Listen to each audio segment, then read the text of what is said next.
उत्तर में गिरिराज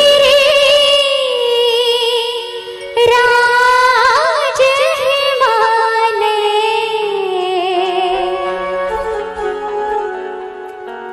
दक्षिण में गंगा कुशीपुर वाले, और के पश्चिम में गंडक दलान छे। अपन मिथिला महान छे।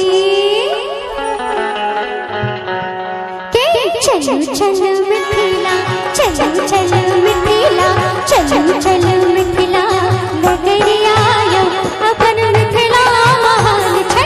चलो चलो मिथिला नगरिया यो अपन मिथिला महान छे। मिथिला महान छे, मिथिला महान छे, मिथिला महान छे, मिथिला महान छे।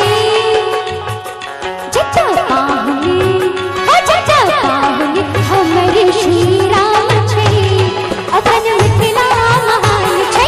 चलो चलो मिथिला नगरिया यो अपन मिथिला महान छे। क्या बात!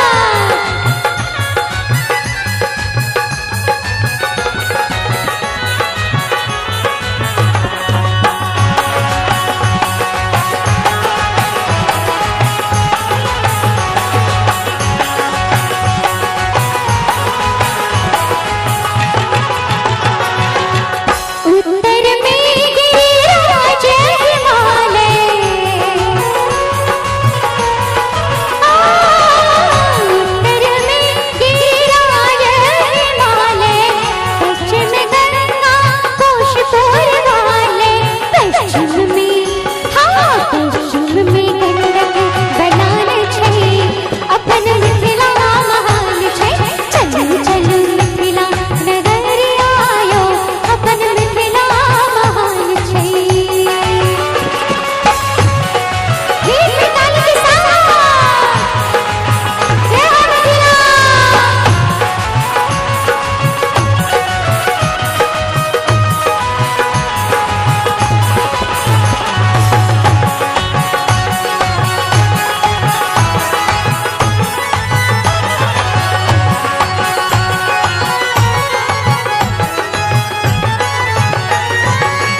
भारती मंडल लोरियाची, भारती मंडल लोरियाची, सुका जतोय वेदक वाची। पाग गमछा हमरे पहचान छे। अपन मिथिला महान छे।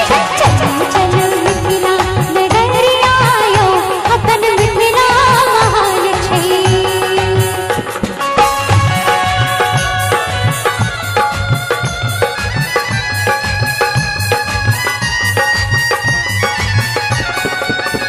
क्या बात!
कते बढ़िया गीत है। अच्छा है यहाँ सबके मिथिला वर्णन में कम से कम मिथिलावासी छी त दोनों हाथ उठा के मधुर मधुर ताल के साथ चलू चलू मिथिला